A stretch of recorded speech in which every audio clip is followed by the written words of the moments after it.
Hiya! Thanks so much for joining me today. I'm going to talk a little bit about a film I watched this weekend, which was the Lego Batman movie. I really enjoyed the Lego movie. I thought it was a great film. Bought it on Blu-ray, so must mean it's good.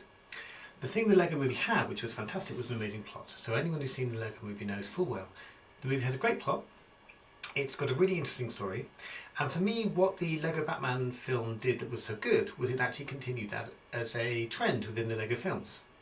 They have a lot of interesting moments, huge number of characters who are introduced.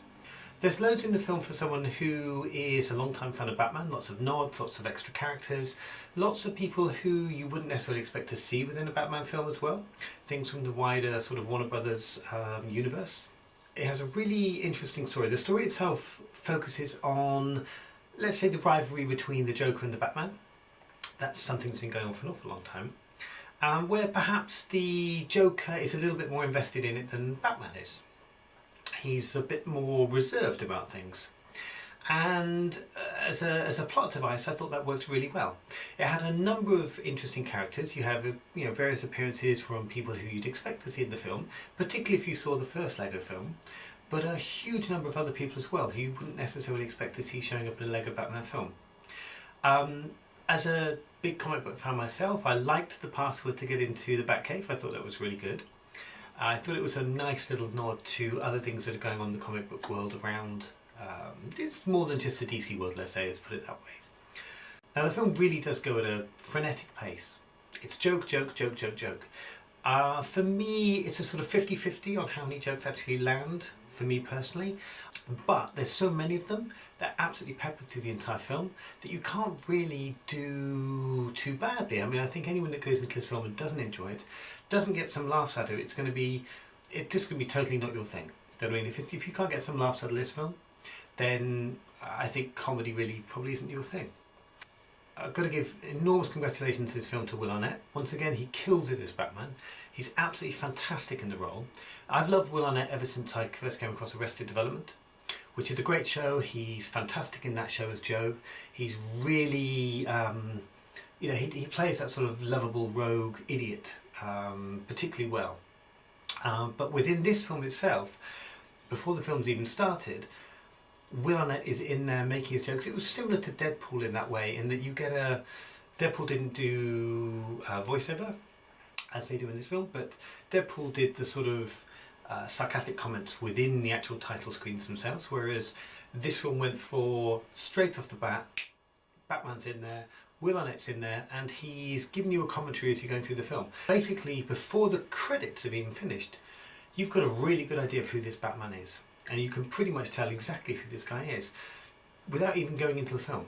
The opening section of the film is frenetic, the pace is incredible, you've got a huge number of people working throughout the film.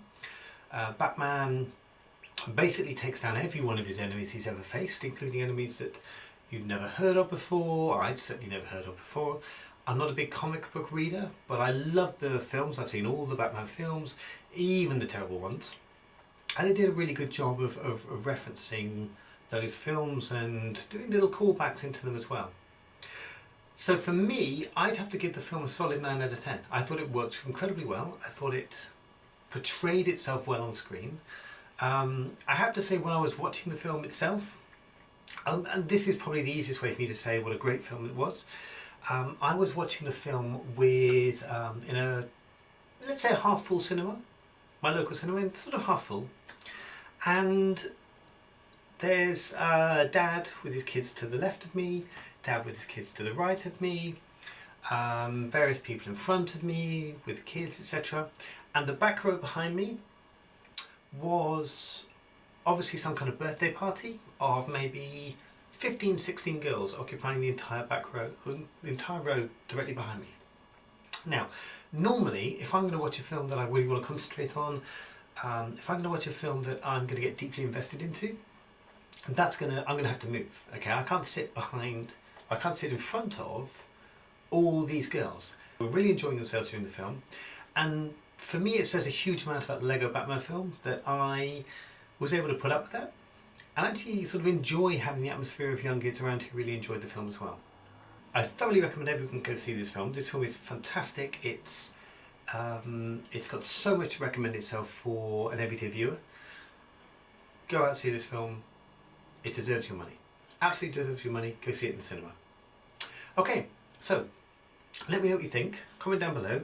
Give me some ideas. If there's anything you want to talk about, anything you want to say to me, then by all means do so down below. Feel free to like, you can share, you can subscribe, do all the bits and pieces. And yeah, thanks very much for joining me. Great talking to you. Thanks so much. Bye! Bye!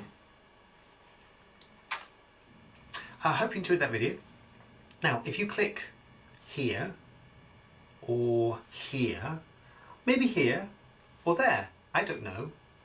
But if you click somewhere, I think you'll be able to see more stuff of me.